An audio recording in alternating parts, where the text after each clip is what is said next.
If there's one genre of game I do not like, it's beat-em-ups. I had to play these two Genesis games when I was achievement hunting Sonic's Ultimate Genesis Collection on Xbox 360. Yeah, that's right, I'm very cool. But I had to play them and oof, what a terrible time. Alien Storm, more like Crap Storm. Golden Axe, more like Pyrite Axe.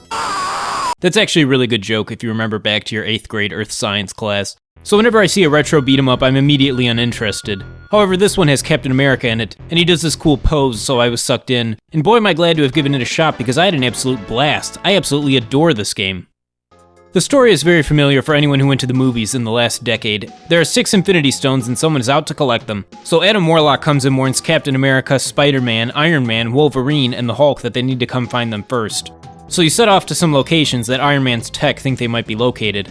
The gameplay is exactly what it looks like here. You walk to the right, encounter some enemies, do a little platforming, encounter more enemies, do some interior remodeling, and then fight some more enemies. Before I bought this game, I watched some gameplay on YouTube, and I wasn't sold on it because I thought it looked too slow and generic. But I promise you that when you're playing it, it feels a lot more fun to play than it looks. Except for when you're in these stupid water zones, these are exactly as much fun as they look.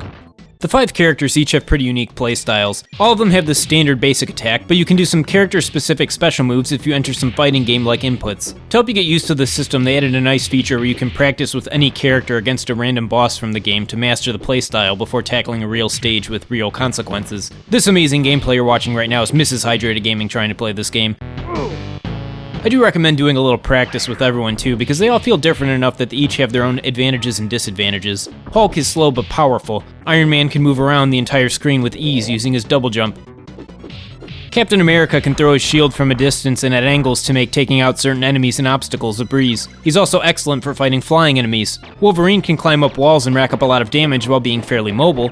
And Spider-Man has amazing combos, can climb up walls, swing around a bit to find hidden power-ups, and is very fast and excellent for avoiding enemies. For most of the stages, you're going to want to use Spider-Man. He's the easiest by far. The stages still feel nice and diverse even if most of the enemies repeat on all of them. And the backgrounds are really beautiful, especially in the aquarium. Look at those fish. Incredible. And they all have their own memorable set pieces and stage mechanics. The aquarium has you go underwater with an oxygen meter and slow movement, everyone's favorite. The ice level has ice, Dr. Doom's fortress has some maze-like features, and the Amazon has running water. In the second round of stages, the desert has quicksand, the lava world has a surf-off with the Silver Surfer. Your planet is now marked for death. Space has asteroids flying at you from all directions, and the power plant has a carbon monoxide issue. Stages also have a mid-level boss which can range from a generic enemy to the Pharaoh to 5 squares and 3 circles to frickin' Dr. Doom. Then at the end you get a boss fight which is usually an evil version of some Marvel hero, including ones not otherwise in the game, like Daredevil or The Thing, or it's just Dr. Doom again. After completing certain stages, you unlock gems which can do things like greatly increase your speed, attack, health, and jump, and also another one that will litter more power-ups throughout the stage. You'll need to collect these power-ups when you see them because characters don't regain health after you beat a stage, and once a character is knocked out, they're permanently dead unless you find a revive. If all characters die, it's game over. This sounds annoying, and it is, but it's made less annoying because this game came out in the 90s and has a password system, so you can always save scum. And you shouldn't feel bad about doing that because the devs seemingly knew you were going to reset a lot, because if you reset the system, it remembers your last password. So it basically cuts out all the effort you'd have to go through to save scum. This fixes an unfair difficulty problem, yes, but they also created that problem, so I don't think they get points for that. Because of the permadeath and gem mechanics, the order you attack the stages in matters, and it feels very Mega Man-like at times with certain stages clearly favoring certain characters, namely Spider-Man on 80% of them. And the Mega Man design philosophy really makes sense when you consider that the game was made by Capcom themselves. But if you're getting frustrated, I put my guide for who to use and when in the description of this video.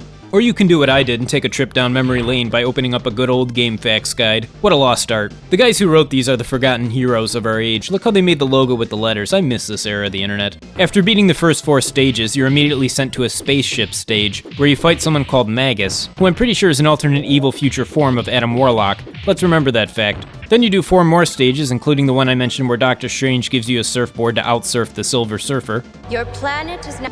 And then it's off to fight Nebula and then finally Thanos. Nebula you can cheese by using Spider-Man and jumping on the wall, while Thanos will block most of your attacks, meaning that the Hulk is the easiest choice for fighting him as his strong combo is just 3 hits. He's a challenge and it may take you a few resets to beat. The problem with this is that if you reset at Thanos, you have to replay the final regular stage and the Nebula fight before you get another shot at beating him. There's no password right before you fight him, and this definitely seems like an oversight. Make sure you save as many revives as you can for this final fight. But after enough tries, you'll win, and our story ends with the Avengers deciding to give all the gems to Adam Warlock for safekeeping. I know I haven't read the comics, but doesn't this seem like a bad idea considering his future self turns evil and was going after these gems? I mean, he has a skull emblem on his chest here. Are we sure we should give him unlimited power? This seems like a mistake. But what do I know? I guess I need to read the comics.